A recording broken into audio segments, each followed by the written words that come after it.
बिस्मिल्लाहिर्रहमानिर्रहीम। अस्सलामुअलैकुम। आप देख रहे हैं 1 बाई 1 न्यूज़ HD। अहम खबर से आपको आगाह करते चलें।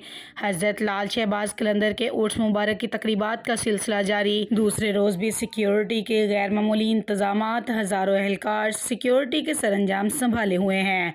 Security chief supervision SSP Jamshoro Javed Ahmed Baloch ने विंग कमांडर रेंजर्स के हमरा सिक्योरिटी इंतजामात का जायज़ा लिया।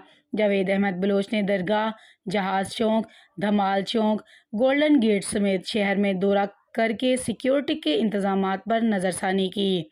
SSP ने सिक्योरिटी पर मामूर एहलकारों से मालूमात ली और इन्हें बेहतरीन सिक्योरिटी सरंजाम पर खराज तहसीन पेश किया। जावेद अहमद बलोच का कहना है कि सिक्योरिटी पर मामूर एहलकार कौम का सरमाया है।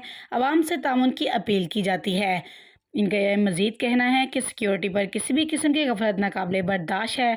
ज़ायरीन एहलकारों के साथ तामुन करें। दरगाह के दाखिली और खारजी रास्तों पर वॉक थ्रू गेट लगाए गए हैं। एक बार फिर आपको बताते चलें, हज़रत लाल शहबाज कलंदर के उर्स मुबारक की तकरीबात का सिलसिला जारी है। मज़ीद ऐसी खबरों से बाखबर रहने के लिए देखते रहिएगा हमारा चैनल 1 बाई 1 न्यूज़ HD।